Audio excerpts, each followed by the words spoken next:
उन्हीं बातों में ही हैं। वैसे तो समस्याएं बहुत हैं।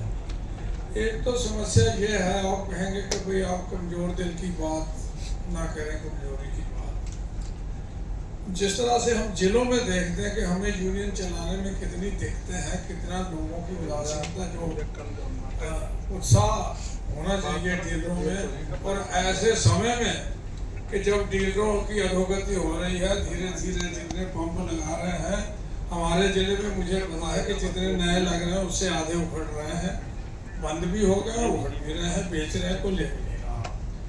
तो ऐसी स्थिति में फिर हम संकट में भी जो आदमी एकता नहीं करेगा, जागृत नहीं होगा, सोए रहेगा, तो वो नुकसान उठाएगा।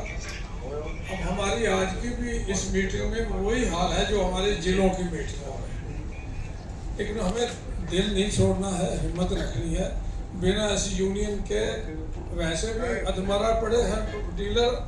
अगर ये यूनियन इतनी भी ना रही और कमज़ोर हुई तो फिर और ज़्यादा नुकसान हो जाएगा, जो बर्दाश्त नहीं कर पाएंगे।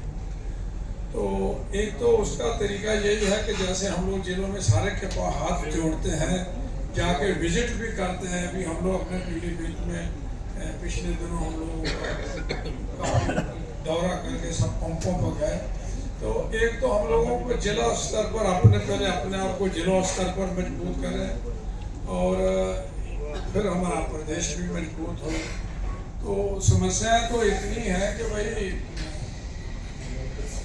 इतना लिख भी नहीं पाएंगे इतने बिंदु। अभी एक नया, जैसे अभी वो एथेनॉल का भी एक मुद्दा खड़ा कर दिया सरकार ने, एथेनॉल बना दिया, बड़ी अपनी प्रतिष्ठा की बात बना ली है, और एक बहाना ये बनाया कि एथेनॉल सब हमारा बजट बहुत है, तेल इंपोर्ट करने में हमारे पास विदेशी धन नहीं है, ये है वो है।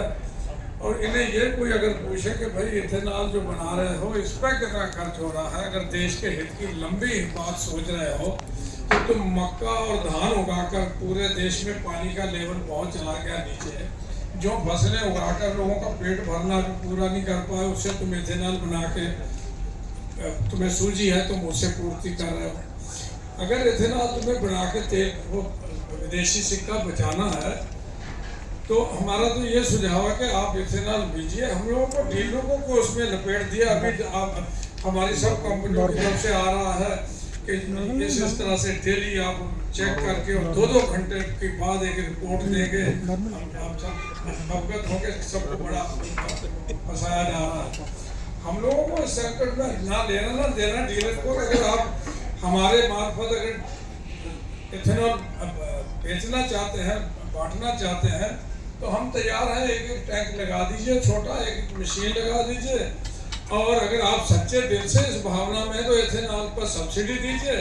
और जैसे अभी पहले 40-50 साल पहले पेट्रोल में लोग मोबिलेंट जो थे आपके 2 स्ट्रोक इंजन होते थे मोटरसाइकिलों के, तो उसमें मोबिलेंट लेके आदमी मिलाता था 10% और मिलाता था।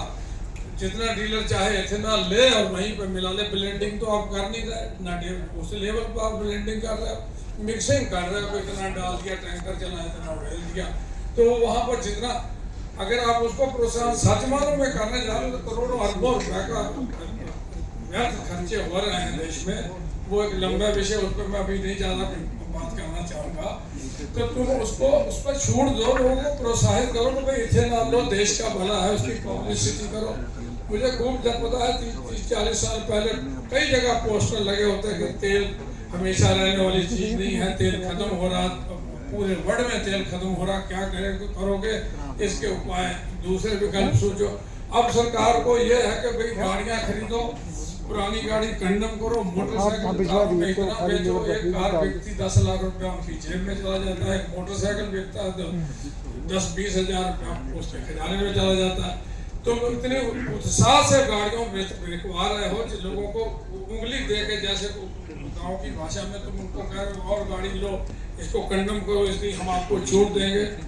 अगर सचमुच आप सोचते हो कि भाई तेल की कमी है और विदेश से तेल हम नहीं ला पाएंगे, तेल खत्म भी होने वाला, वर्ल्ड में फॉर एवर नहीं रहेगा, जिस तरह से हम पानी के लिए चिंतित, तो फिर क्यों इतना प्रोत्साहन, सरकार को प्रोत्साहन दे रही है। आप कह रहे हैं 10 साल के बाद, 15 साल के बाद गाड़ी आपके हम चलने नहीं देंगे। विदेशों में 40-50 साल से गाड़ी, जो हमसे तकनीक में बहुत आगे हैं, हम तो कुछ भी नहीं, वो कह रहे हैं कि गाड़ी 50 साल चल सकती है, अगर वो कम चलाता है, देख रेख अच्छी लगता है तो उसको चलने दीजिए। तो विरोधाभास है सरकार की नीतियों में। तो हम ये चाहते हैं कि भाई ये इथेनॉल के सरदर्द में डीलर को मत घुसाइए, सब्सिडी दीजिए और अलग खोल दीजिए। पेट्रोल पंप पर इथेनॉल भी उपलब्ध है, जितना कोई चाहे अपना टंकी में डाल ले, जो नहीं डालना चाहता ना डाले।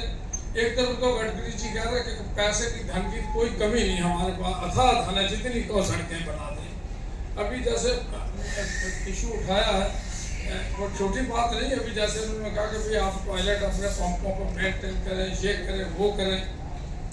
हमारी तो एक इंडियन ऑयल की बड़ी मीटिंग हुई थी 10 दिनों की, मैंने उसमें भी कह दिया था हमारे उस जोन में कि भाई हमसे ये काम अगर पता होता कि आप ये काम कराओगे तो हम सचमुच कहते कि पेट्रोल पंप लगाने से पहले हम दोबारा सोचते कि हम लैट्रीनें बनाएंगे और लैट्रिनों की सफाई रखेंगे। हम तो हर रोज नोटिस आएगा, आप कह रहे शिफ्टों में वहाँ कर्मचारियों की सूची लगाइए, डेली रिपोर्ट करिए, और कहीं DSO आ रहा है, कहीं SDM आ रहा है, कहीं तहसील के कर्मचारी आ रहे हैं, और कर्मचारियों की 3 कर्मचारियों की 8-8 घंटे की ड्यूटी लगाइए। ये चीज़ें धक्काशाही हो रही है डीलरों के साथ में। और अब जिस तरह से अभी अब टैंकरों के हो रहा है काम, ट्रांसपोर्ट के ठेकेदारियाँ हो रही, टैंकर बनाना डीलर की लगभग मजबूरी से बना दी है, ऐसी स्थितियाँ बना दी है। तो अब वो जब उसमें इतने सालों बाद अब ठेका देने चाह रहे हो, टाइम पूरा हो गया, लिख के दस्तखत करो, भाई 1 साल हम उसी रेट पर चलाने को।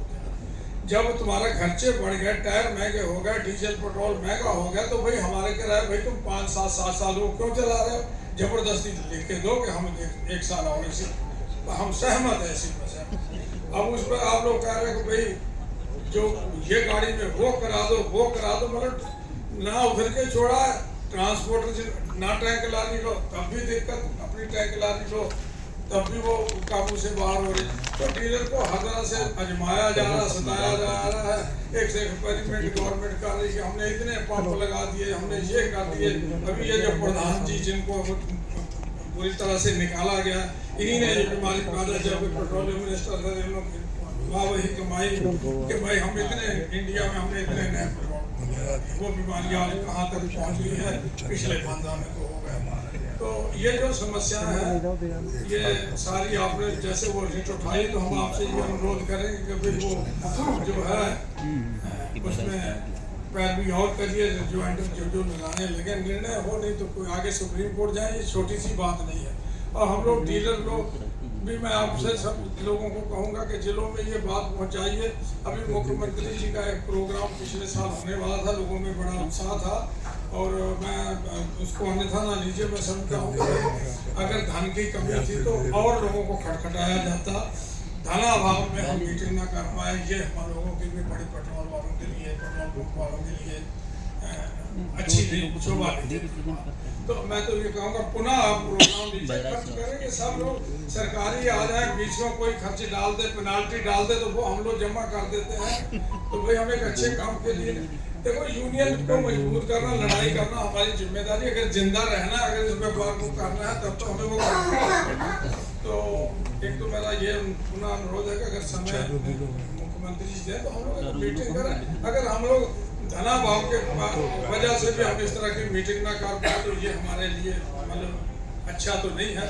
ये तो हमारा हल्कापन हमारी यूनियन का और हमारे डीलरों का है।